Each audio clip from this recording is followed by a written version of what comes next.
기쁨으로 생각하고, 제가 어제 저녁 늦게까지 준비하다가 육신이 고뇌서 쓰러졌어요.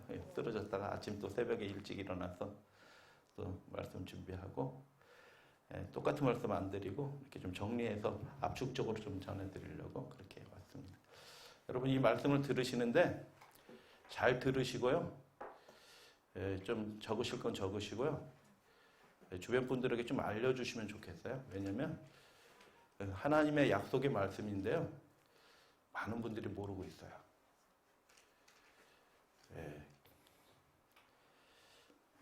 어떤 주석책에 있는 거 아니고요. 성경 말씀에 있는 거 저기 있는 그대로 이렇게 전해드릴 텐데 잘 이렇게 하셔서 이거 한꺼번에 다 들어오지는 않을 거예요. 이게 굉장히 방대한 내용인데 제가 압축적으로 딱 해서 이렇게 말씀드리는 건데 그래도 이렇게 좀 하나님의 성령의 은혜가 말하는 저와 듣는 여러분들께 함께 해주셔서 하나님께서 우리 시대에 무엇을 원하시는지 분명하게 이렇게 좀 깨닫는 시간 되면 좋겠다. 저는 요 옆에 학교 나왔어요. 건축공학과. 건설회사 다니다가 하나님께서 불러주셔서 신학 다시 공부하고 전도하러 다니다 전국 대학교 대학생들 전도하러 다니다가 저도 3년 반 공생회 했거든요. 예수님처럼. 그래서 제가 예수님이 얼마나 위대한 분인지 제가 압니다. 왜냐하면 저도 똑같이 3년 반 해봤거든요. 다 버리고 회사에서 나와서 사표 내고 나와서 예수님은 위대하신 분이셔. 그래서 하나님의 인도하신 가운데 살고 있고요. 연약하지만 오늘 제목은 신비한 연결이라는 제목입니다. 신비한 연결. 그래서 성경에 보면 하나님의 놀라운 약속과 예수님이 직접 약속도 하셨고 표상으로 또는 상징으로 이렇게 나타난 놀라운 축복의 약속들이 있어요. 근데 그것들이 이렇게 흩어져 있기 때문에 그것들이 한눈에 딱 안 보이는데 예언 가운데도 있고 비유 가운데도 있고 예수님이 직접 해주신 말씀 가운데도 있고 근데 그것들이 따로따로 다 알고 계시는데 연결되어 있지 않고요. 두 번째는 그 본 뜻을 이제 어슴푸레하게 아시는 분들이 굉장히 많아요. 정확하게 알지는 못하고 계셔요. 여러분 복음이 분명하게 우리의 마음속에 새겨지는 순간부터 하나님의 말씀에 살아 역사하시는 역사들이 우리 가운데 있습니다. 말씀이 우리를 새롭게 하고요. 성령께서 우리를 깨끗하게 하시는 역사가 그렇게 일어납니다. 그래서 우리가 하나님의 말씀을 옳게 분별하는 것, 그것은 우리의 삶에서 가장 중요한 일입니다. 그게 가능해지고 그 말씀이 우리 심령 가운데 들어오는 그 순간부터 우리는 새 사람이 되는 거예요. 하나님의 말씀이 살아 역사하는 역사들이 실제로 경험하게 되는 일이 있어요. 그래서 우리가 굉장히 중요한 것은 말씀을 옳게 분별하는 일. 성령의 인도하심을 따라.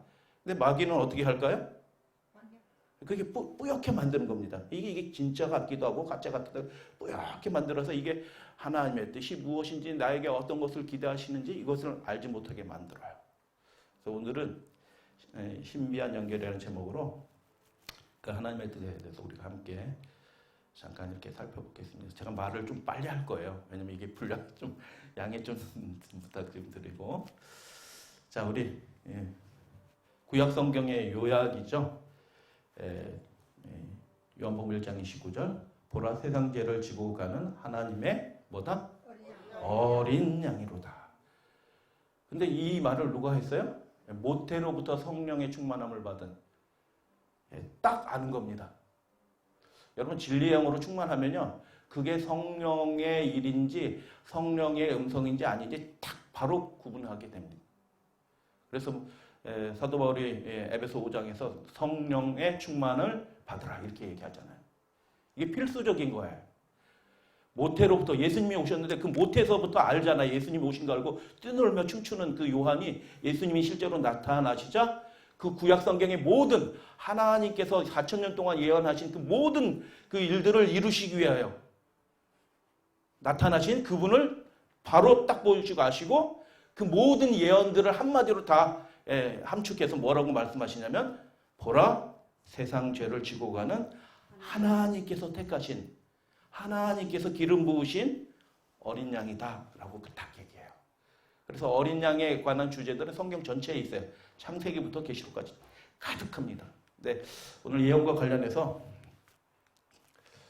그래서 여기 보면 계시록 19장 7절에 보면 우리가 즐거워하고 크게 기뻐하여 그에게 영광을 돌리세. 아멘. 아멘. 어린 양의 혼인, 기약이란 말이 성경에는 없어요. 원래 헬라어에는 없어요. 그냥 혼인식, 혼인식이 이르렀다, 다 되었다 이렇게 얘기하는 거예요. 즐거워하며 크게 기뻐하세라는 표현은요, 성경에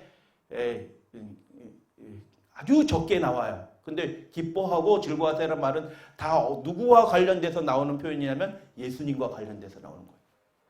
그렇기 때문에 여러분, 우리 인생이, 우리 삶이 정말 참으로 기뻐하고 즐거워하게 되려면 예수님과 관련돼서 어떤 일들이, 신비한 연결들이 우리 삶 속에 있어야지 기뻐하고 즐거워하게 되는 것입니다. 그분과 연결되어 있어야지 이게 가능한 거예요. 예수님 없이 기뻐하고 즐거워하는 일이 불가능한 것입니다. 성경은 그래서 이 표현을 다른 데 쓰지 않아요. 딱 예수님과 관련된 그 성경절에서만 이 표현이 몇 번밖에 안 나와요. 기뻐하고 즐거워하세요. 할렐루야, 아멘. 어린 양의 혼인식이 이제 가까웠다라고 얘기를 해요. 천사들이 내게 말하기를 기록하라. 어린 양의 혼인잔치에 청함을 받은 사람들이 어떻게 돼 있다고요? 복이 있대요. 계시록에 칠복이 있다는 거 여러분 아시잖아요. 그죠? 여기서 혼인식하고 위에 말씀하고 혼인잔치하는 표현이 다르잖아요. 혼인잔치에 청함을 받은 사람들은 복이 있대요. 혼인잔치 청함이 언제 이루어지고 있어요? 계시록을 이제 한 머릿속에 싹 다 집어넣으셔야 돼요. 그래야지 이게 딱, 혼인잔치의 청함이 언제 이루어졌고 언제 끝나는가 이런 것들이 머릿속에 딱 들어와 있어야 되는데, 대부분의 신자들이 교회는 다니는데 요한계시록의 말씀이 이게 뭔지 저게 뭔지 머릿속에 하나도 안 들어와 있어요. 1장부터 22장까지 그 구조와 내용들이 머릿속에 싹 들어와 있으면 이게 무슨 뜻인지, 어떤 시대에 우리에게 주어지는 말씀인지 그것들이 싹 들어와 있어요. 제가 시간이 되면 한번 계시록의 말씀도 아주 쉽게, 그러나 한순간에 한번 딱 들으면 머릿속에 다 들어갈 수 있도록 제가 한번 시간이 주어진다고 하면 제가 준비해서 그렇게 하도록 하겠습니다. 어린 양의 혼인잔치에 청함을 받은 자들이 복이 있대. 그러니까 예수님과의 관계 속에서 특별한 관계를 이 땅에서 누리다가 그 혼인잔치에 우리가 들어가는 사람으로 예수님께서는 계시를 통해서 우리에게 보여주셨어요. 그러니까 우리 인생에서 가장 커다란 준비는 그 잔치에 들어가도록 우리가 준비되는 일이에요. 근데 그 준비는 어떻게 일어나냐? 그분과의 특별한 관계 속에 들어간 그 성도들이 하나님이 구약성경과 신약성경에 약속하신 모든 그 약속들이 그 삶의 성령을 통해서 이루어지는 역사를 경험하고 예수님 오실 때 구별된 존재로 예수님 앞에 나아가게 되는 것입니다. 다시 만나게 되는 거예요. 연결된 그 성도들이 다시 하나님과 만나게 되는 일이 벌어지게 됩니다. 그래서 어린 양의 혼인잔치에 누가 참여하는가, 이게 굉장히 중요한 문제예요. 어린 양에 대해서 잠깐 이제 살펴볼 거예요.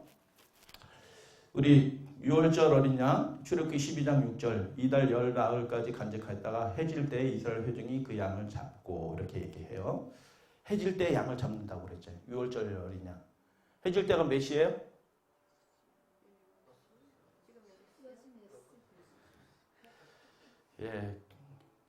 하나님이 말씀을 기록해 주실 때는요, 애매모호하게 기록해 주지 않고요, 명확하게 기록해. 해질 때면 뭐 동네마다 다르지 이렇게 얘기하실 거예요. 그런데 성경은 그렇게 모호하지 않아요. 아주 연월일시가 하나님이 만드신 해달별도, 넷째 날 해달별 만드실 때 그냥 만드신 게 아니고 비추라라고 만드는 게 아니고 일자 사시와 연한과 징조를 이루라라고. 일자와 사시와 연한과 징조, 무슨 징조예요? 하나님께서 어떠한 일을 하실 것인지 그 징조들을 나타내기 위해서 그렇게 한 거기 때문에 그 시간과 날짜와 연한과 달 이런 것들은 그냥 주어진 게 아니고요. 예수 그리스도 그 주님은, 우리 주님을 집중하도록 그렇게 구별해서 주신 거예요. 그래서 그 연월일시들을 깨닫고 예수님, 우리 인생의 주인이신 예수님, 다시 오실 예수님, 우리의 구속자 되신 예수님을 주목하라고 해달별을 만드신 거예요.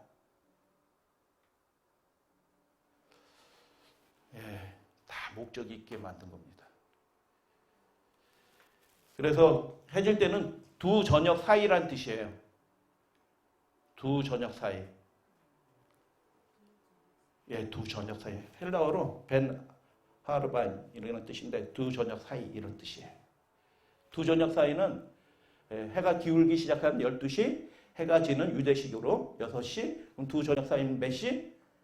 예, 오후 3시. 할렐루야 아멘. 오후 3시에 양 잡으라. 그렇게. 아무 때 잡는 게 아니고요. 하나님께서 왜 이렇게 지정해 주셨냐면요. 그것들을 표징으로 실체로 이루어 주실 때 그 사건들을 보고 믿음을 갖고 우리의 구주가 누구이신지, 하나님이 지금 어떤 일을 하고 계신지, 지금 어떤 일이 앞으로 벌어질지 그것들을 깨달아 알라고 이렇게 구체적으로 말씀 주신 거예요. 오후 3시에 잡으라. 지금 유대인들도 6월절 지키면서 오후 3시에 요즘은 닭도 잡아요. 닭, 양 대신. 닭도 잡고 이렇게 합니다. 오후 3시에. 양을 잡을 때 그러니까 우리가 시간을 알았네요. 오후 3시에 잡는다. 그리고 이게 보니까 며칠이래요? 열나흘. 그러니까 14일이에요. 14일 오후 3시에 잡는다. 요걸 이제 알았어요. 그다음 넘어갈게요. 어린 양 한 마리는 아침에 드리고 어린 양 다른 한 마리는 해질 때 드릴 것이에요. 매일 드리는 제사예요. 매일 드리는 제사. 지금 마귀 사탄의 세력이 중세시대 이후로 계속 공격하는 게 뭐냐면 매일 드리는 제사예요. 그게 뭔지 모르면 마귀가 지금 무엇하는지 모르고 대적해서 이겨야 되는데 마귀가 지금 무엇하고 있는지 모르는데도 그냥 막연하게 신앙생활하면 마귀한테 공격해 당해서 다 넘어갑니다. 매일 드리는 제사에 굉장한 중요한 의미들이 있는데 그거 잘 몰라요. 사람들이. 매일 드리는 상번제라고 되어 있고 또 어떤 데서는 매일 드리는 제사로 되어 있는데 아침에 한 마리 드리고 저녁 때 시작할 때 드리고 끝날 때 드리고 이렇게 합니다. 근데 끝날 때 완성이에요. 속죄의 완성인데 그날 속죄가 끝나는 거예요. 끝나는데 속죄가 끝나는데 그때 속죄 제사에 믿음으로 참여하지 않고 그냥 속죄하지 않고 그날 저녁에 죽었어요. 죄 사함 받지 않고 그날 저녁에 죽었어요. 그러면 예수님 오실 때 그 사람은 죄 사함 받은 사람으로 예수님 앞에 서겠어요? 아니면 죄랑 붙어 있는 채로 예수님 앞에 서겠어요? 그런 거예요. 그러니까 속죄 제사가 끝마쳐질 때 그때 내 하루의 삶을 완전히 주님 앞에 다시 드리고 하루의 삶을 돌이키면서 하나님 앞에 벗어나는 일, 후회스러운 일 또는 회개해야 될 일들을 다 하나님 앞에 다 내어드리고 완전히 깨끗하게 하는 일들을 매일 해나가야 된다는 것입니다. 눈 뜨면 예수님 만날 거니까. 예전에는 해 뜨면 잠자는 거예요. 해 지면 잠자는 거죠. 그잖아요. 지금은 불 켜놓고 뭐 9시, 10시, 12시까지 있지만 예전에 해 지면 문 닫고 자는 거예요.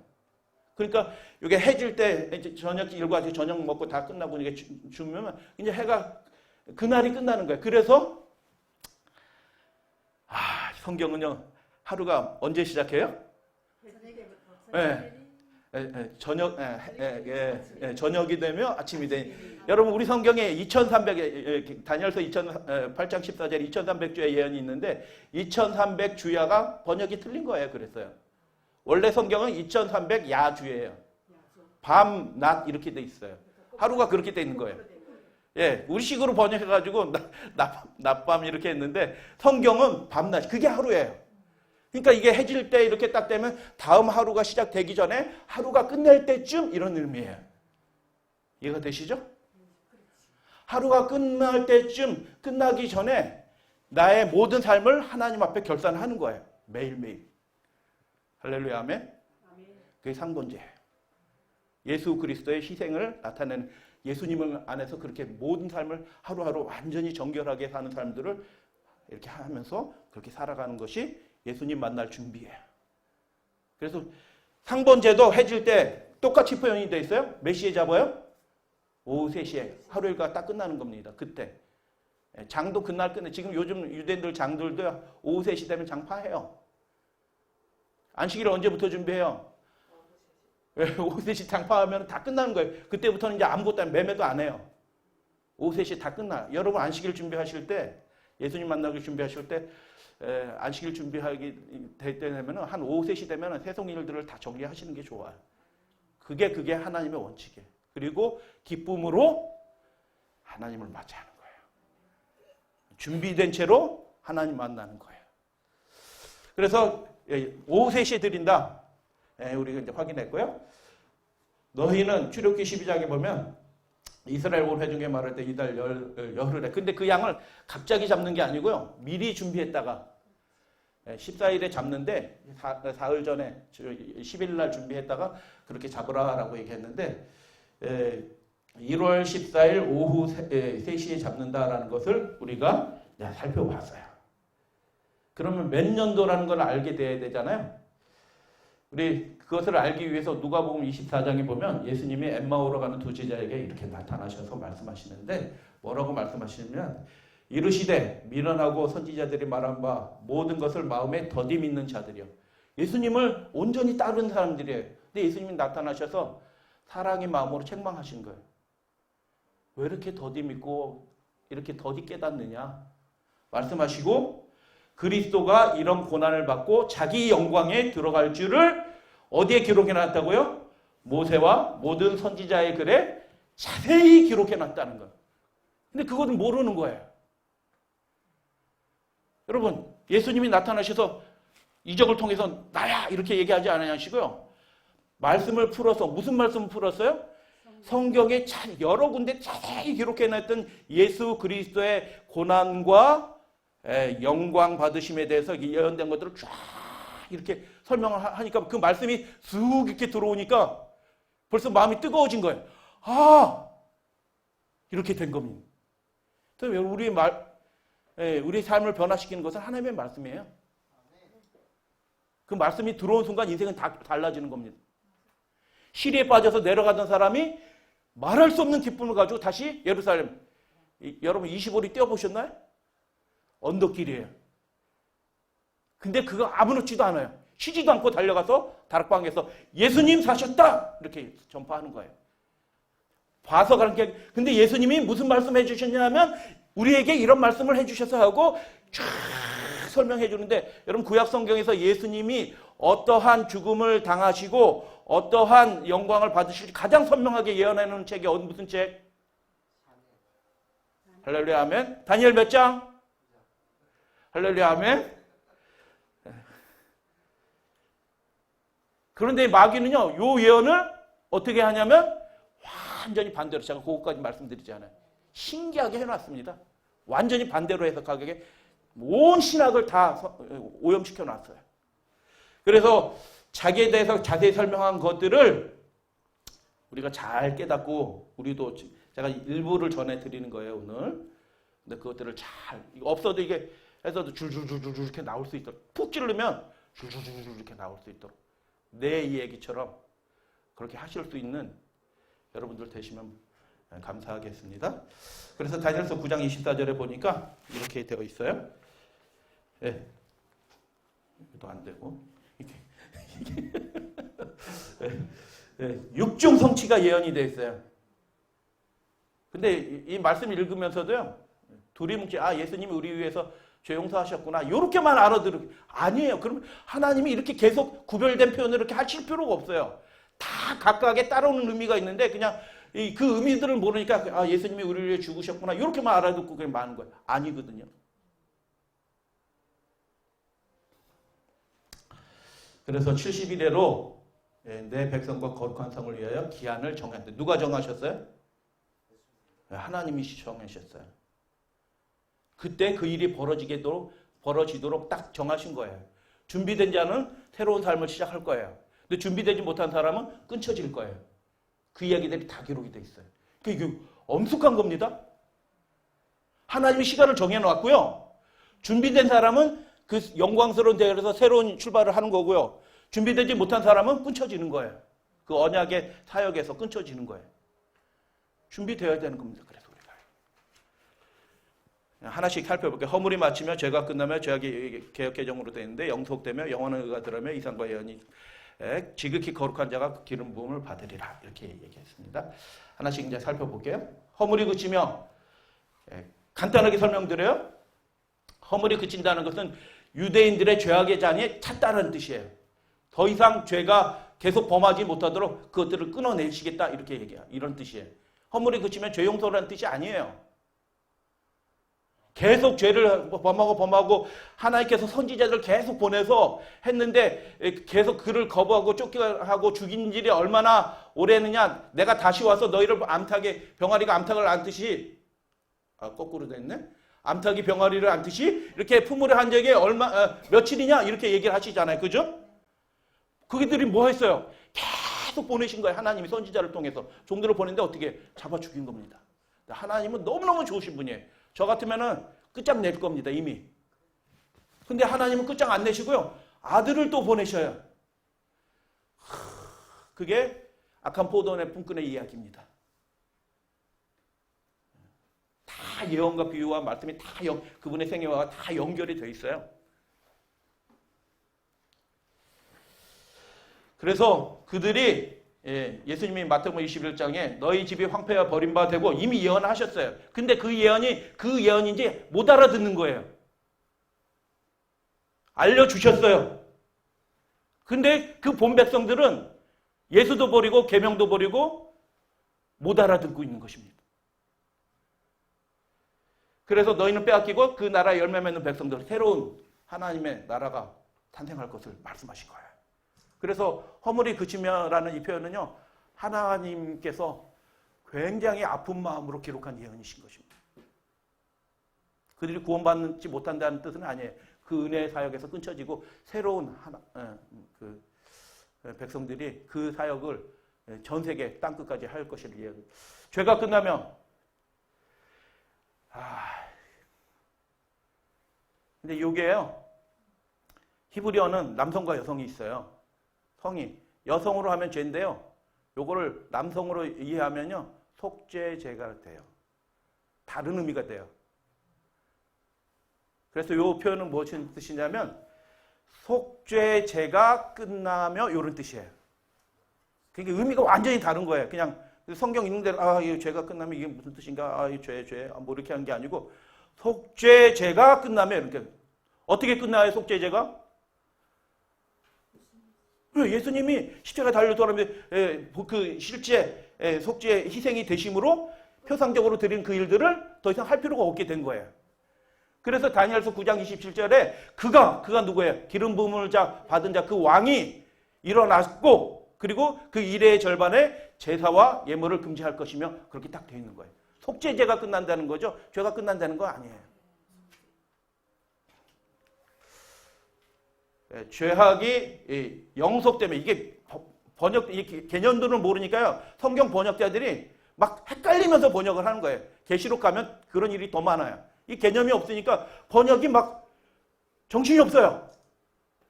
죄악이 영이란 말이 없어요. 그냥 속죄되면 카파르예요. 죄악이 속죄되면 누구의 죄악을? 모든 주님과 연결된 사람들의 죄악이 속죄된대요. 할렐루야 아멘. 얼마나 놀라운 사건이에요. 인류 역사상에 해 아래 새 것이 없어요. 계속 죽는 사람만 태어나. 동의하시나요? 네. 해 아래 새 것이 없어요. 왜요? 계속 태어나도 죽는 사람만 태어나. 근데 태어났는데 이분은 죽는 사람이 아니고 하늘의 왕이신 분이 인간으로 오셨어요. 예, 죽지 않을 생명을 가지고 태어나셨어요. 죄 없는 가운데 새 일이 시작된 거예요. 근데 그분이 죄를 이기시고 죄악의 속죄 희생이 되셔서 어떻게 해요? 죄악을 속죄하셨다. 누가 하셨어요? 우리가 한 게 아니고요. 그분이 하셨다는 겁니다. 이 중요한 일, 그거를 하나님이 예언해 놓지 않으면 뭘 예언해 놓고 했어요? 그 중요한 일, 그 예언해 놓으신 것입니다. 할 말이 많이 있는데 여기는 그냥 넘어가요. 예. 그래서 속죄의 방법 4가지, 이거 여러분 기억하셔야 돼요. 예, 여러분 속죄란 개념이 뭔지 모르기 때문에 막연히 죄 용서 받는다 할래, 죄 짓고 또 용서받고 죄 짓고 또 용서받고 이렇게 생각합니다. 그거 아니에요. 죄 용서보다 훨씬 더 심각하고 광대한 의미가 속죄라는 용어에 있어요. 근데 그걸 모르니까 그냥 속죄 안 받았네, 죄 용서 안 받았네. 아니에요. 죄 용서를 포함하지만 그보다 훨씬 더 큰 개념이에요. 자, 요 네 성경절을 말씀드린 출애굽기 32장, 사무엘 21장, 민수기 16장, 민수기 25장인데 죄인이 모세가 광야에서 금송아지 만들었잖아요. 그 하나님 다 없애버리려고 그러셨어요. 아시죠?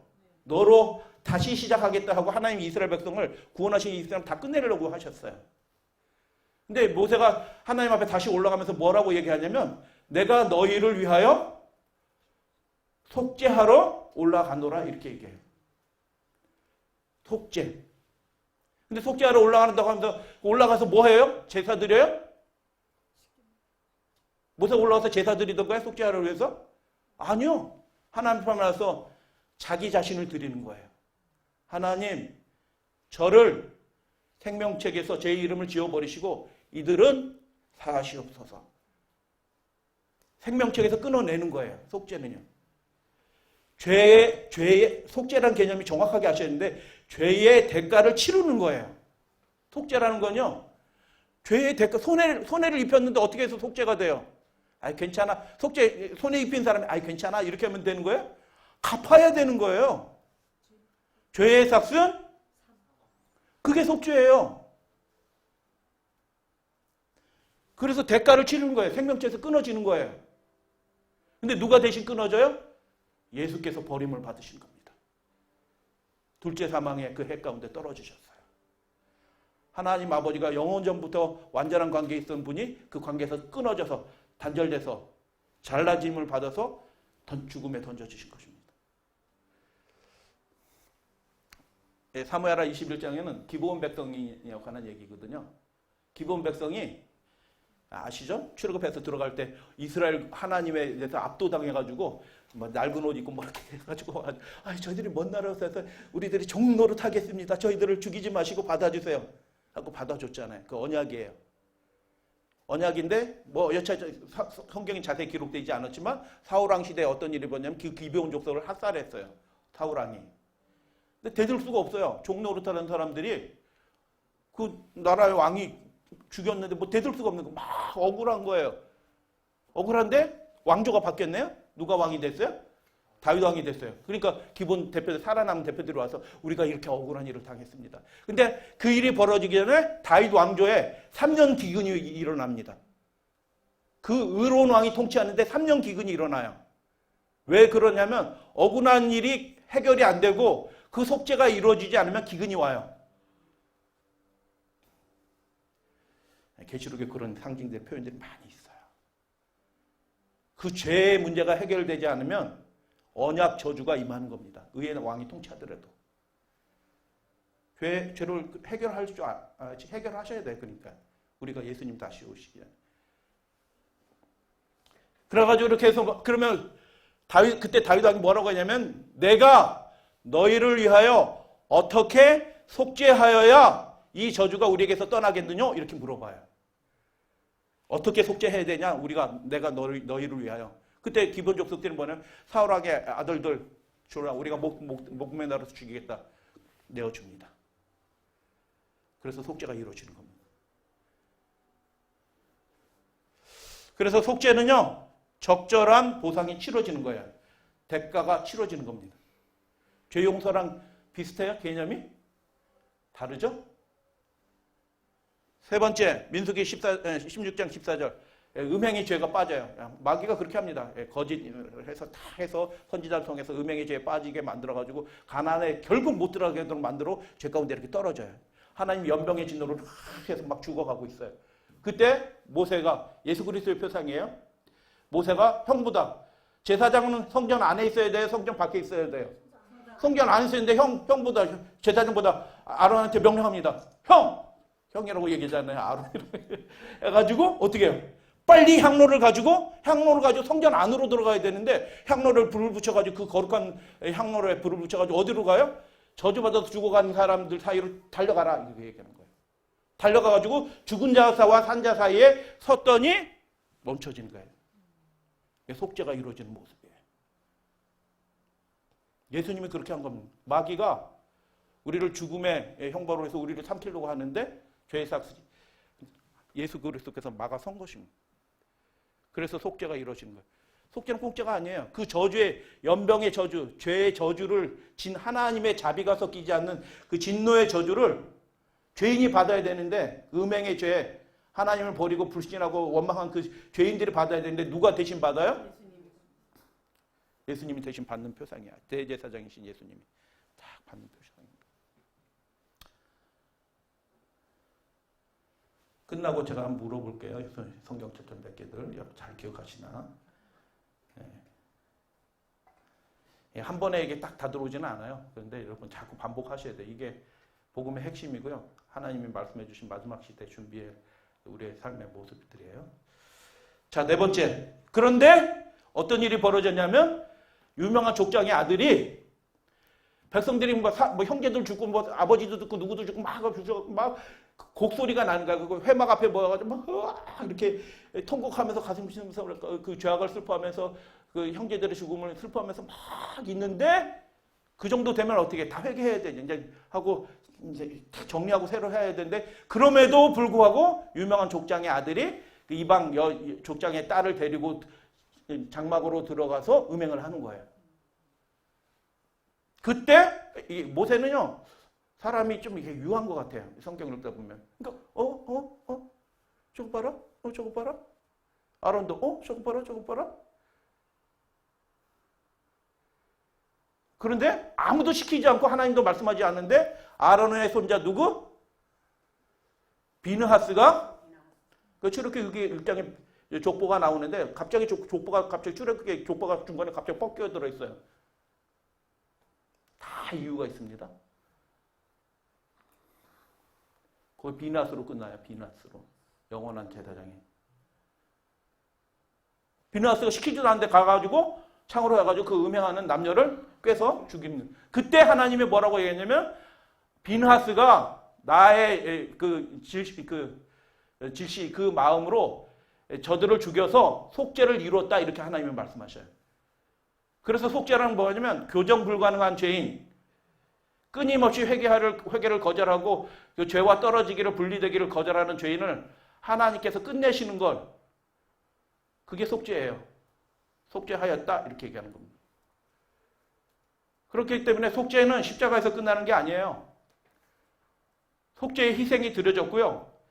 회개하지 않는 죄인, 하나님의 계명에 순종하지 않는 여전히 순종하지 않고 자의대로 그냥 내가 믿노라라고 하는 모든 죄인들, 사탄의 편에 서서 하나님의 백성들을 대적하는 모든 죄인들, 마귀 사탄 다 포함해가지고 불에서 다 그 존재가 소멸될 때 그게 속죄가 완성인 거예요.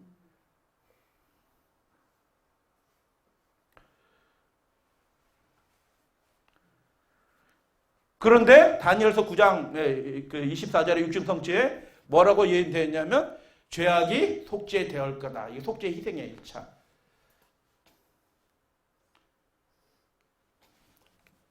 대가가 치러진 겁니다. 우리가 지금 살고 있는 건요. 예수님이 우리를 위해서 죽으시고 값없는 대가 없는 희생, 우리 조건 없는 희생을 통해서 우리가 지금 살며 기동하고 있는 거예요. 사실은. 근데 우리가 그걸 잊어버리고 살기 때문에 얼마나 교만한 것이 사는지 몰라요. 좀 뭐 이루면 목에 이렇게 힘이 들어갑니다. 제가 그래요, 제가. 어쩌면 하면 얼마나 교만한지 몰라요.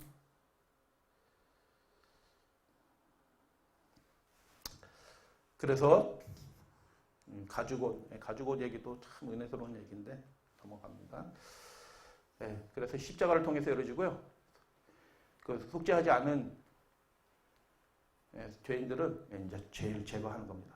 교정 불가능한 죄인들을 제거해요. 하나님과 예수 그리스도 산 연결을 가지면 이렇게 안 돼요. 속죄의 능력이 복음의 능력이에요. 그 영혼을 새롭게 하고 죄로부터 멀어지고 죄의 영향으로부터 진짜 자유하게 되는 역사들이 일어나요. 단순한 명목상의 용서가 아니라니까요. 그 영의 역사들이 있게 돼서 죄와 상관없이 그리스도의 다시 오심을 바라는 자들에게 두 번째 나타나시는 그 역사들이 우리 가운데 이미 준비되면서 일어나게 되는 것입니다. 영원한 의가 드러나며 성경에서 의는 네 가지가 있어요. 의의 의미가 그래서 의 개념들을 정확하게 알아야지 이 성경을 읽을 때 이게 이런 의미다라는 걸 알 수 있는데 하나만 얘기하자고 하면 의는 하나님께서 구원하시는 행동이에요. 그렇게 성경을 제가 다 일일이 살펴보지는 않아요. 두 번째는 하나님께서 그 법정에서 하나님이 결정권자에 의롭다 선포하시는 걸 관련된 말씀으로 의의가 나타나요. 그리고 세 번째 의의는 뭐냐 하면 그 구원하시는 하나님의 행동. 로마서에 보니까 예수 그리스도께서 십자가 희생으로 그 자기 피로 희생 제물로 내어 주셨대. 근데 하나님의 여기 나왔나? 여기 있네. 로마서 3장 25절에 이 화목 제물로 세우셨으니 곧 이때 자기의 의로우심, 하나님의 의로우심이 나타났어요. 이게 뭐가 의롭다는 거예요? 하나님의 의로우심이 나타났대요. 아들이 죽으심으로. 첫 번째는 하나님이 그 죄인을 구원하시기 위해서 행동하신 거예요. 역사하신 거예요. 그러니까 의예요. 하나님의 의가 나타난 거예요. 그래서 여러분 신앙생활은 행복하고 기쁜 삶의 연속입니다. 하나님의 구원을 경험하는 거예요. 그게 의야.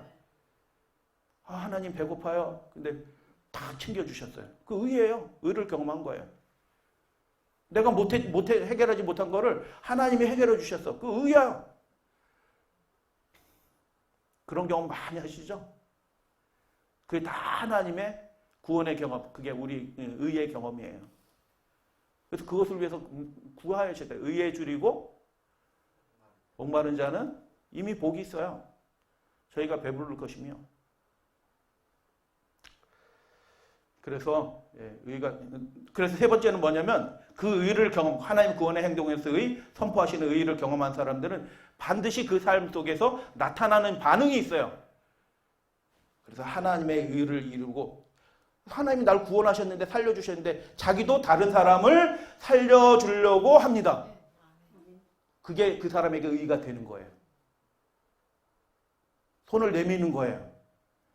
연약한 자를 잡아서 욥이 얘기하잖아요. 내가 소경에 눈도 대고 앉은 뱅이에 다리도 대고 가난한 자 고아들에서 자유로 내가 재판도 해주고 그렇게 되는 거예요. 그래서 롯은 롯이 아니라 누구예요? 욥은 의인이잖아요.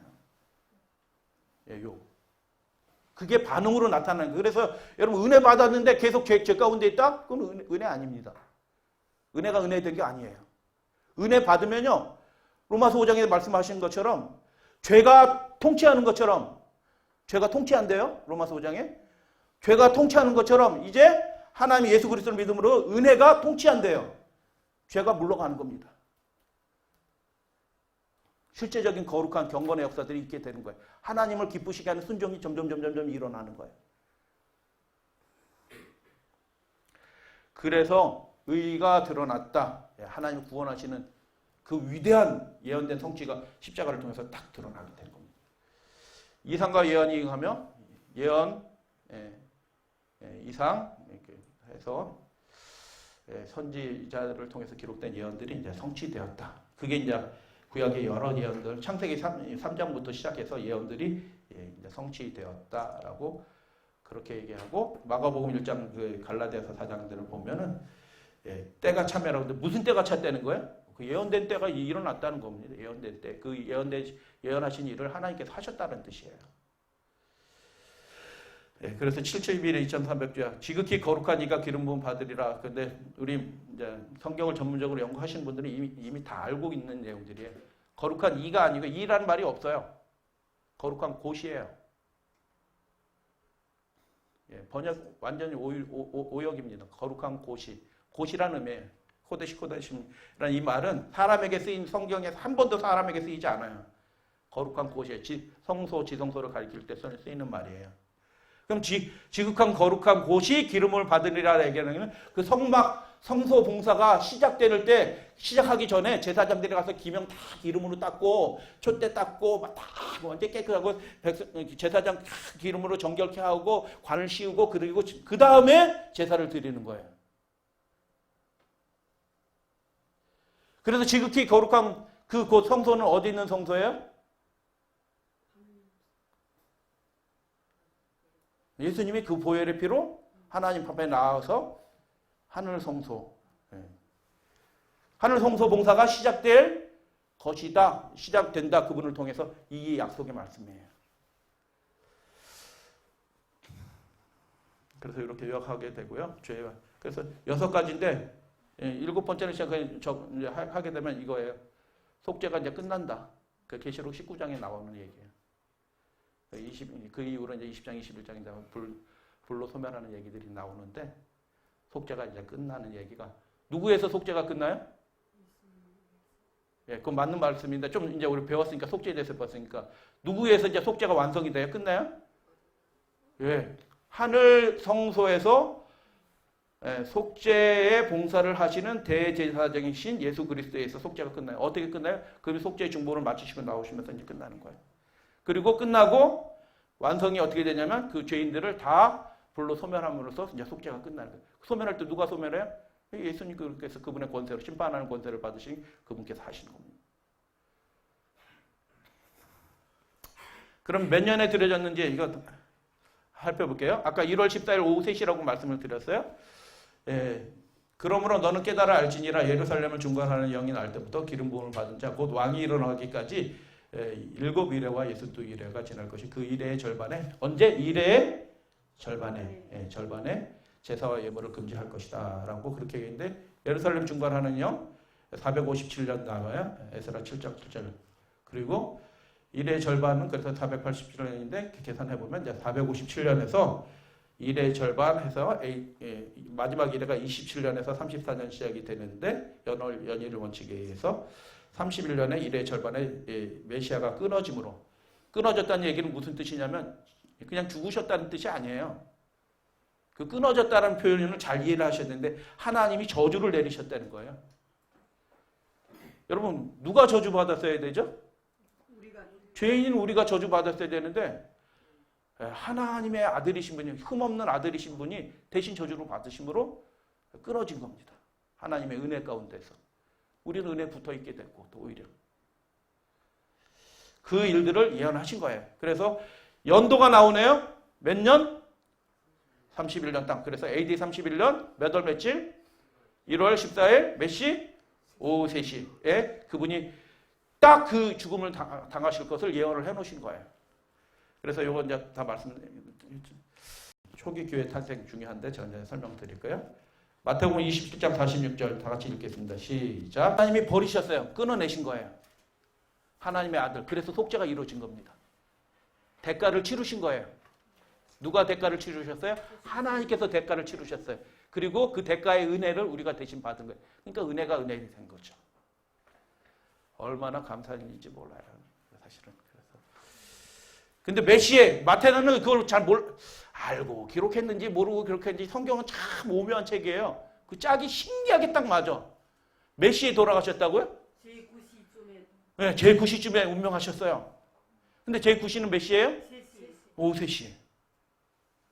마태가 알고 기록했는지 모르고 기록했는지 그렇게 기록해놨어요. 다니엘서 9장 24절에 예언된 그 예언이 그리고 27절에 일의 절반에 그 연월일시 하나님이 해와 달과 별을 만드신 그 목적이 예수 그리스도를 통해서 아주 선명하게 탁 드러나는 하나님의 계획이 그 연월일시에 탁 성취됨으로 그 누구 믿으라는 뜻이에요? 예수님 바라보고 그분께 내 삶을 맡겨라 이런 뜻이에요. 알고 믿으라. 그래서 아시죠? 저녁 그 휘장이 위에서부터 아래로부터 찢어져 둘이 됐대. 그때가 몇 시라고요? 오후 시대. 그때 성전에서 뭐 하고 있어요? 양자. 무슨 제사 드리고 있어요? 유월절 제사지. 유월절 제사이기도 해요. 그런데 정확하게 하면 매일 드리는 제사에 저녁 제사를 그때 드리고 있었던 거예요. 네. 완성이 되는 거예요. 그 저녁 제사로 끝나는 거예요. 그 저녁 제사 딱 드릴 그 시간에 예수 그리스도께서 그 매일 드리는 제사의 희생이 되신 거예요. 예언된. 그래서 9시에 달려서 우리 시간으로 9시에 십자가에 달리셔서 아침 제사 드릴 시간에 달리셔서 저녁 제사 드릴 시간에 운명하신 겁니다.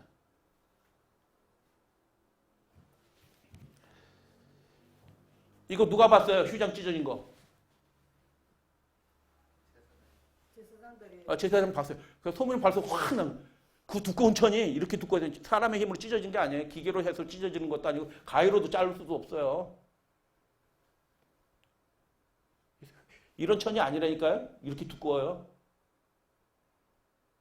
하나님 찢으신 겁니다. 이제 더 이상 제사 드릴 필요 없어. 근데 감람산에서 이렇게 보면 성전 안이 이렇게 보여요. 각도가 이렇게. 제사장뿐만 아니라 다른 사람들 이렇게 성전을 주목하는 사람들은 봤을 거예요. 열린 성전 안으로 들어갔기 때문에 보입니다. 흔들리면서 쫙 찢어지는 게 보입니다. 그래서 속죄가 이루어졌다. 연월일시가 작정되었고요. 하늘 봉사, 그럼 하늘 봉사의 시작, 그 시작의 연월일시도 작정이 되었을까요? 예수님이 죽으시는 것만 연월일시 작정된 그것만 중요한 게 아니고요.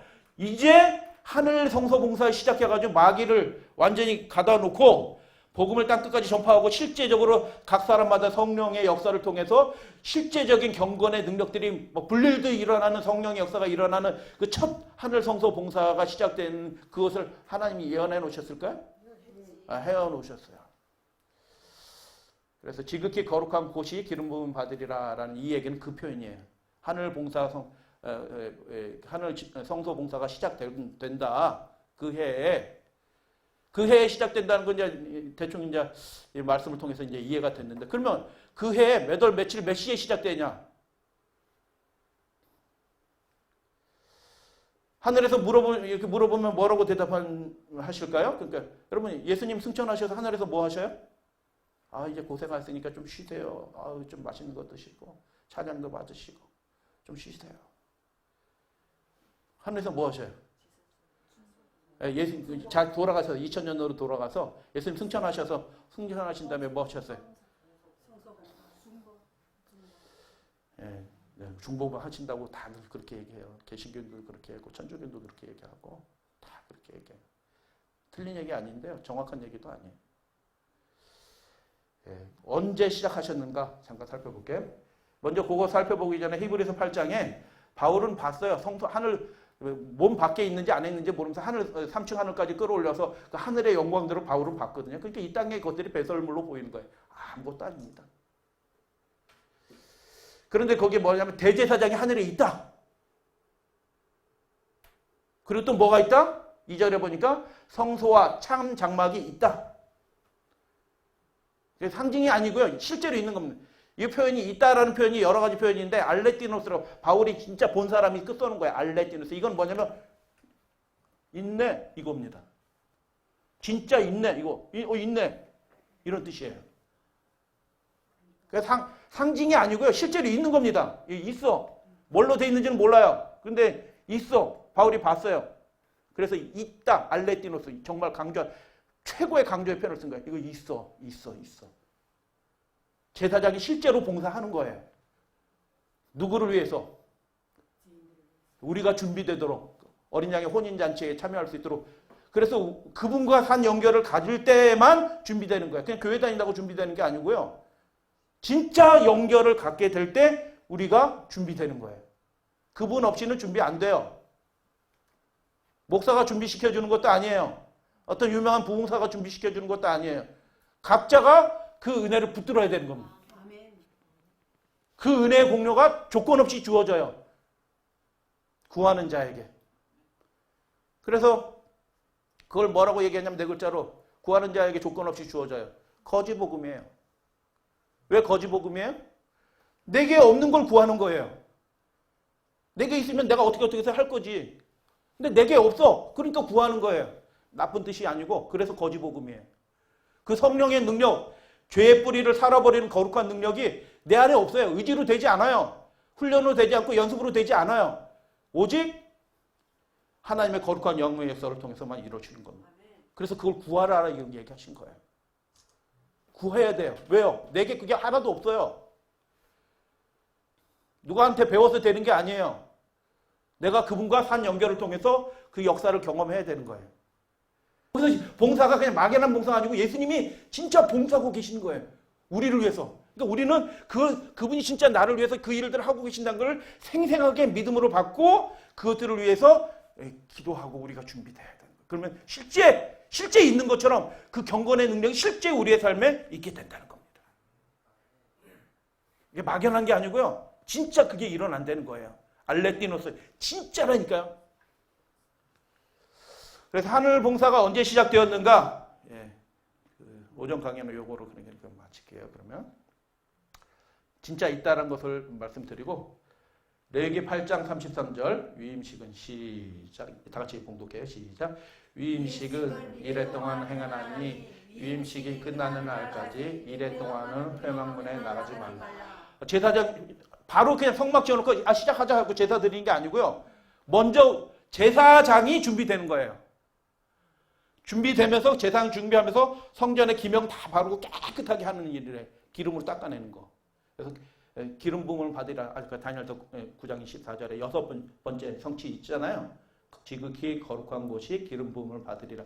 그 역사들이 일어나는데 실제 이 땅의 성소도 그렇게 돼 있어요. 8장 30 바로 시작하자마자 짓자마자 이제 준비해야지 시작해야지 제사 드리는 게 아니고 일주일 동안 위임식을 해요. 아론 제사장 다 기름 붓고 이렇게 하고 다 깨끗하게 정비하고 그동안 밖에 못 나가면 죽는다고 하셨어요. 그리고 첫 제사는 언제 드리게요? 매일 드리는 제사의 첫 제사. 우리가 드리는 제사 아니에요. 매일 드리는 제사의 개념을 정확하게 아셔야 돼요. 목사님들도 막 헷갈려서 막 얘기하셔요. 매일 드리는 제사는 죄인이 드리는 제사가 아니래요. 제사장이 스스로 준비한 제물을 가지고 백성과 상관없이 단독으로 드리는 제사가 매일 드리는 제사예요. 그게 아침, 저녁, 상번제예요. 우리가 우리의 어떤 거 드릴 걸 하나님께 드려서 하나님이 그거 받으셔서 됐어 이렇게 하고 속죄가 이루어지는 게 아니고요. 흠없는 제사장이신 분이 흠없는 제물을 스스로 준비해서 하나님 앞에 나아가는 게 그게 매일 드리는 제사예요. 전적으로 그분의 은혜를 통해서 이루어진다는 거예요. 속죄의 시작도 속죄의 완성도 알파와 오메가이신 속죄의 시작이고 속죄의 마침이신 예수 그리스도에 의해서 이루어진다는 그런 표상이에요. 거기에 우리의 어떤 것들이 하나도 섞일 필요가 없고 섞여서도 안 돼요. 오직 예수 그리스도. 그런데 준비되셨어요. 그러니까 예수님 승천하신 다음에 바로 성소에 들어가가지고 뭐 이렇게 하신 게 아니고요. 위임식을 합니다. 그게 계시록에 나와 있어요. 위임식 장면이. 천사들이 막 찬미하잖아요. 4장 5장에 막 찬양하는 장면. 그 장면이 그 위임식 장면이에요. 성경이 다 연결이 되어 있습니다. 근데 사실은. 그런데 첫 제사를 언제 드려요? 그 매일 드린 첫 제사? 8번째 날에 드린다라는 겁니다. 8번째 날.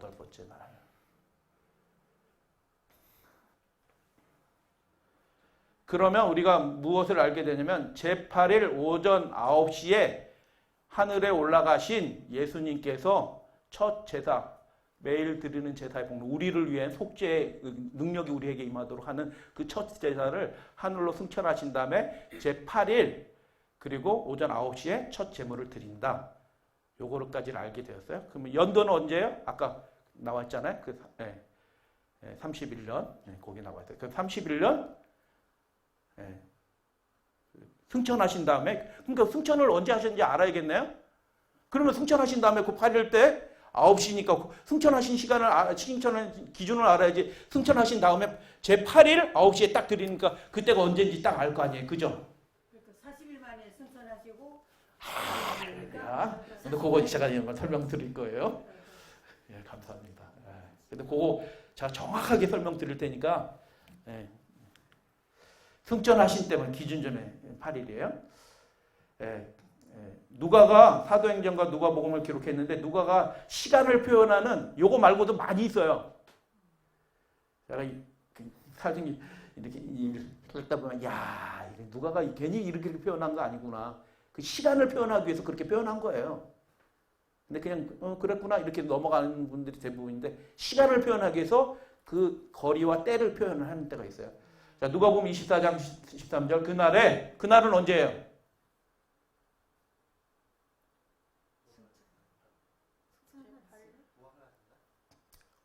예.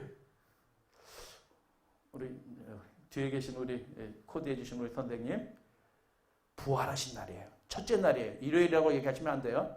하나님 그건 첫째 날이라고 하셨어요. 그러니까 첫째 날 그날이에요. 근데 제자들은 알아요, 몰라요, 아직?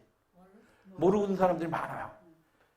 근데 첫째 날 예루살렘에서 어디에서? 예루살렘에서 출발해서 엠마오로 내려가는, 왜 내려가요? 도망가는 거야, 피하는 거야. 이제 예수님 잡혀 죽으셨고 거기 계속 머물렀다가는 자기들도 위험해지고 따라다니는 제자도 위험해지고 그러니까 이제 피신하는 거예요. 근데 언제 피신하지 않았어요?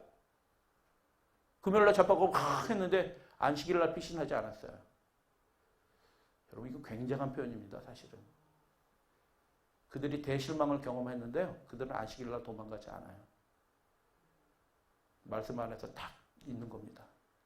그리고 첫째 날 되자마자 아침 일찍 엠마오로 가는 20. 우리로 25일이 되어 있는데 번역이 틀려요. 내용은 맞는데 번역은 틀려. 60스타디온이라는 거예요. 60스타디온. 이걸 왜 기록해놨을까요? 금요일날 도망가도 되는데 금요일날 가게 되면 이미 안식일이 다 되었고 그렇기 때문에 안식일에 가기에 알맞는 거리가 아니에요.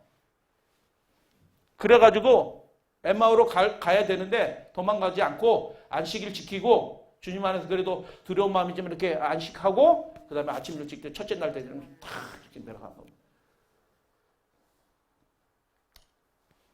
사도행전 1장 12절 제자들이 감람원이라 하는 산으로부터 예루살렘에 돌아오니 이 산은 예루살렘에 가까워 안식일에 가기에 알맞는 길이라. 왜 기록해놨을까요? 자, 질문 드려요. 예수님 몇 번째 날에 승천하셨어요? 요일로 딱 그냥 해볼게요. 그냥 쉽게. 예수님 무슨 요일에 승천하셨어요?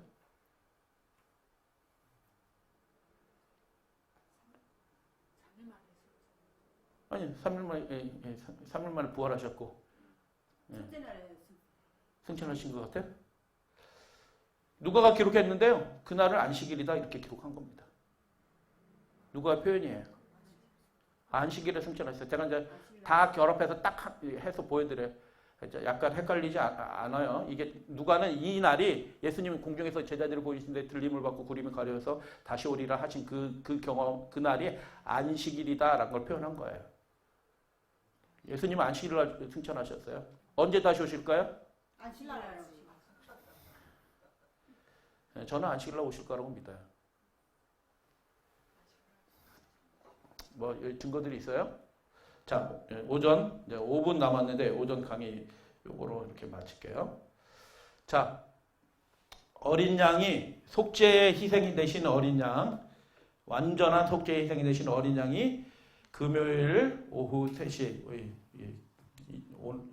그 유대력으로 얘기하면 AD 31년 1월 14일 오후 3시에 돌아가실 것을 우리 성경적 다 살펴봤어요. 출애굽기 12장 6절 마태복음 26장 이렇게 예언이 되어 있고요. 유월절 예수님 안식의 주인으로서 안식일을 쉬시고요. 초실절 부활의 첫 열매로 잠자는 자들의 첫 열매로 예수님께서 첫 열매가 뭐게요? 첫 열매는 성물이에요. 처음 익은 열매인데 첫 열매는 성물이라 성물.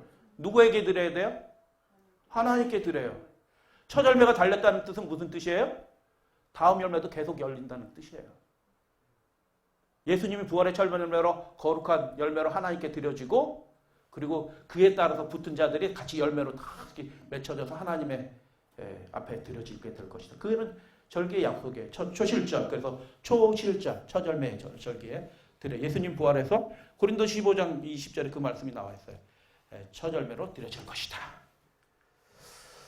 그리고 예수님이 미리 말씀하셨던 대로 갈릴리 500여 제자들에게 나타나셨다라고 기록해요. 고린도전서 15장에 나타나고 사도행전 1장 3절 5절에 나타나요. 그게 나오는데 40일 동안 이렇게 나타나는데 40일 동안 계속 나타나는 게 아니고 이렇게 계속 나타나셨다라고 그렇게 얘기를 해요. 40일을 현현하셨어요. 나타나셔서 말씀하시고. 그런데 승천은 안식일 날 했어요. 사도행전 1장 6절에 보니까 1장 12절에 보니까 그날은 안식일이었다. 그래서 아까 누가복음 24장과 비교를 했어요. 사도행전 1장 5절에 보면은 제자들에게 나타나사 이렇게 얘기했는데 갈릴리에서 이렇게 나타나신 거예요. 갈릴리에서 나타나셨어요. 그리고 6절에 보면 그들이 모였을 때 이렇게 돼 있어요. 어디에 모인 거예요? 그래서 갈릴리에서 예수님 만나고 예수님이 예루살렘을 떠나지 말라라고 얘기하셨어요. 500의 제자들이 나타났는데 예루살렘을 떠나지 말라 그 말씀을 듣고 즉시 여러분 중요한 겁니다. 즉시 순종해서 출발해서 온 사람들이 120명이에요. 그래서 그들이 모였을 때 이렇게 기록이 된 겁니다. 안식일날 모인 거예요. 그래서 안식일이 되기 전에 딱 도착해서 모였고 안식일날 예수님이 마지막 말씀하시고 승천하신 겁니다. 그래서 40일 후에 승천하신 게 아니고요. 모였을 때까지 40일이다 이렇게 얘기한 거예요. 사도행전에는. 그래서 5절과 6절 사이에 간격이 있어요. 나타나서 그 다음에 6절은 모였을 때 이렇게 돼 있어요. 갈릴리에서 예루살렘까지 몇 킬로? 몇 킬로 정도 될 것 같아요? 여기서 저 앞에까지? 네, 100킬로입니다. 걸어서 며칠? 이틀 딱 걸립니다. 빨리 걸어야지. 그래서요. 40일 동안 현현하시고 그 말씀을 듣자마자 120명이 준비된 그 심령이 뜨거워진 말씀으로 뜨거워진 그 백성들은 바로 직시를 해가지고 딱 예루살렘에 도착했고요. 그 예루살렘에서 안식일을 맞이하고 예수님을 만나서 승천하신 장면을 보게 된 겁니다. 이틀 동안 이동한 겁니다. 그리고요. 예수님이 승천하셔서 뭐 하신다고요? 하늘 지성 봉사 하셔요. 위임식까지 7일 걸린 겁니다. 7일간 하늘이 예수님이 올라서 바로 중보하신 게 아니고 7일간 위임식한 그게 다니엘서 9장 24절에 육중성체 6번째 기름 부음을 받으리라. 요 장면이 시작하실 거다 이런 얘기예요. 그리고 제8일 날 잘 들으셔야 돼요. 지금 이제 핵심이에요. 오늘 오전에 핵심. 신비한 연결의 핵심입니다. 제8일 날 첫 제사를 드려요. 몇 시에? 9시. 그러니까 계산해보면 40일 이렇게 해서 계산을 해보면 첫 제사 드리는데 그 아론이 첫 제사 드릴 때 어떤 일이 벌어졌을까요? 하나님 앞에서 불 드리는데 아니 그 제사물 대해서 모든 절차에 따라서 완전히 다 준비돼서 하나님의 명령하신 대로 다 해서 첫 제사를 9시에 딱 드리는데 그때 장면을 나타내는데 다니엘서 9장 레위기 9장이 나는데 하나님 앞에서 불이 나와 그 제물을 사른지라 이렇게 돼 있어요. 어디에서 불이 나와요? 하나님이 연락하신 겁니다. 하나님의 뜻대로 명령대로 완전하게 수행됐을 때 하나님이 불로 그 제사를 연락하는 거예요. 우리가 드린 거 가지고는 연락하지 않아요. 완전한 희생과 죄 없으신 제사장이 그 희생을 드리게 될 때 하나님께서 연락하신 겁니다.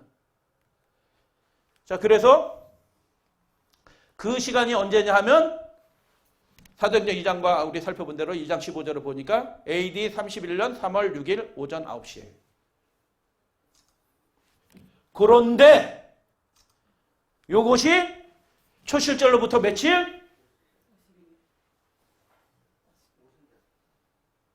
뭐 오순절 성령이 내렸다 그렇게 막연하게 그렇게 알겠는데 그게 그런 뜻이 아니고요. 속죄가 포커스예요. 속죄가 매일 드리는 제사가 포커스예요.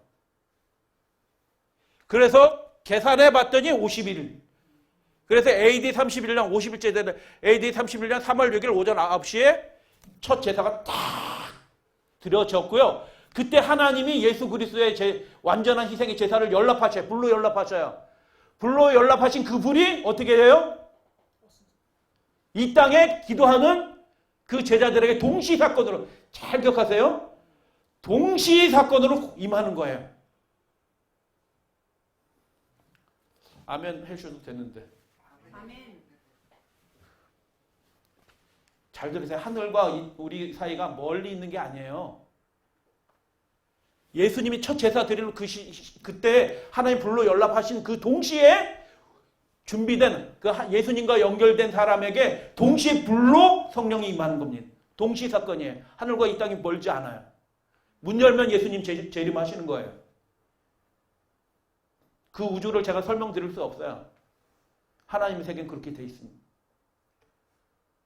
동시 사건이에요. 그래서 이 사건을 통해서 무엇이 있냐면 예수님이 첫 제사를 드릴 때 이 땅에서 그 속죄 사역을 완성하기 위해서 준비된 하나님의 교회, 택하신 교회, 예언된 교회, 그래서 70일에서 하면서 내 백성과 내 성을 위하여 70일에로 기한을 누가 정하셨어요? 하나님이 정하셨는데 그 정하신 그때 연월 일시에 십자가에 달려 돌아가시고 그 연월 일시에 교회가 어쩌다 보니 생겨난 게 아니에요? 교회가 어쩌다 보니 생겨난 게 아니라니까요? 그 연월일시 31년 3월 6일 오전 9시에 성령을 받은 사람들이 선포하면서 교회가 그 사역을 시작하게 되는 것입니다. 동시사건, 따라해보세요. 동시사건. 정시 사건. 그래서 여러분 우리가 간절한 마음으로 예수 그리스도의 십자가의 은혜를 붙잡고 속죄의 능력을 구하고 이렇게 기도하면 그 능력이 뭐 30일 후에 오는 게 아니고요. 멀어가지고 택배로 보내가지고 막 물리상태에서 우리 은혜가 그렇게 오는 게 아니고요. 그 즉시로 하나님의 능력들이 그걸 깨달으셔야 된다는 거예요.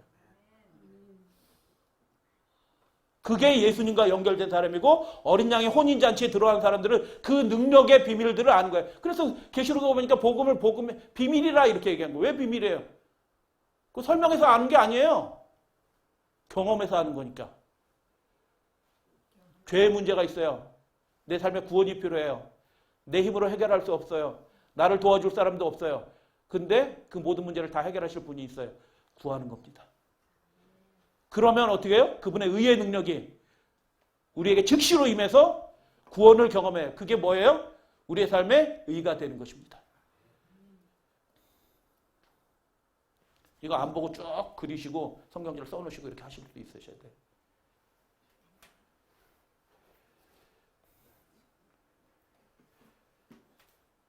그리고 누가 물어보시면 못 그리면 말로라도 해야 돼. 그래서 지금 이제 성경책을 여러 개 해가지고 말씀드렸잖아요. 그래서 하늘과 예수님과 우리 사이에 어떻게 해요? 예수님과 우리 사이가 그냥 막연한 관계가 아니고 직접 연결되어 있는 동시 시간. 그리고 우리가 기도드리면 하늘까지 가는데 얼마 걸릴까요? 빛의 속도로 30만 광년, 200만 광년? 아니요. 즉시로 예수님께 드려지는 거예요. 다니엘이 입에서 마치기도 전에 기도가 마치기 전에 응답을 가지고 출발하잖아요. 아직 안 드렸는데 아멘도 안 했는데. 동시사건이에요. 그래서 우리가 그 능력을 경험할 수 교회가 그때 연월일시에 탄생하도록 하나님이 예언해 놓으신 거예요. 정한 때 끝이라고 얘기했어요. 정한 때 끝.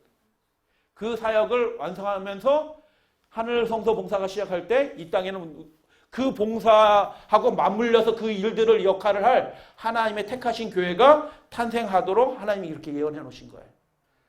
신비한 연결을 경험하는 백성들을 이 땅에 두신 거예요. 그게 이제 교회라고 하는데 그냥 막연히 교회가 아니고 그분과 한 연결. 예수님은 머리래요. 그게 다 비유예요. 은유고. 우리는 뭐예요? 그분의 수족이에요. 머리가 수족을 알듯이 그분이 우리를 알고 그분과 우리가 그렇게 연결이 돼 있어요. 손 움직여라. 1초 있다 움직여요? 이따 나중에 잘 안 움직이시는 분들은 이게 뭐하고 관계가 문제가 있는 거예요. 움직여라 했는데 이게 잘 안 움직여. 이게 손 마른 자. 예수 앞에 나오면 그것도 고쳐지는 거예요. 예수님 모든 이적이 다 관련되어 있어요. 그랬어요. 예수님이 머리인데 움직여라 하는데 이게 안 움직였어요. 예수님께 안 붙여지는 거예요. 예수님이 하라 하셨는데 이게 안 움직여. 소족이 안 붙어 있는 겁니다. 그래서 동시사건으로 연결되어 있고 직접 연결되어 있고 우리가 그 거룩한 분의 이 몸에 같이 연결된 교회로 탄생될 것을 그렇게 예언해 놓으셨어요. 자, 이렇게 해서 말씀 마치겠고요. 제가 드린 말씀은 이제 성경에 다 있는 거예요. 뭐 이상한 거 말씀드린 게 아니고요. 다 근데 우리가 띄엄띄엄 부성부성 이렇게 알고 있는 건데 좀 이렇게 모은 것뿐이고요. 그러나 이것은 성경의 가장 핵심적인 진리, 창세기부터 계시록까지 꼭 알아야 될, 그리고 다른 사람들에게도 알려주셔야 될. 모르고 있거든요. 교회 다니면 구원 받는 줄 알아요. 그거 아니거든요. 막연하게 예수님 믿고 그냥 행복해하면 종교생활 생각하면 구원 받는다고 생각하거든요. 그거 아니거든요. 성령의 능력을 통해서 온전히 예수님께 그분의 명령 쉽게 그분의 뜻에 순종하는 일들이 우리의 삶에 이루어진다고 약속하셨고요. 그 일들을 위해서 지금 중보하고 계신 거고 그 은혜를 붙드는 사람들은 그걸 경험하게 된다. 자, 제가 기도하고 오장하게 마치겠습니다. 기도하겠습니다. 하늘에 계신 저희들의 아버지 하나님, 저희들 연약할지라도 우리를 붙들어 주신 분은 하나님의 아들, 능력이 많으신 분, 죽음을 이기신 분, 마귀의 권세를 깨뜨리신 분, 우리 주님 예수 그리스도이심을 저희들이 믿게 해주셨사오니 아버지 하나님 감사합니다. 주님께서 우리를 위해서 약속해 놓으신 그 놀라운 능력들과 관계들을 저희들이 누리게 하여 주시고 경험하게 해 주셔서 나도 주님을 압니다 라고 고백하는, 그리고 힘있게 주님의 이 복음을 전파하는 주님의 자녀들 되게 하여 주시옵소서. 어린 양의 혼인잔치가 벌어질 때가 다 되었습니다. 그 혼인잔치의 초청이 이제 끝날 때가 되었습니다. 아버지 하나님, 저희들 먼저 준비되게 해주시고 이 신비한 연합과 연결을 경험하게 해주시고 그 능력이 우리의 삶을 온전히 사로잡고 변화시켜 주셔서 그 기쁨과 경험으로 우리 이웃들에게 이 하나님의 이 아름다운 소식과 복음과 구원의 진리를 전파하는 저희들 되게 하여 주시옵소서. 우리 주님 예수님 이름으로 기도드립니다. 아멘.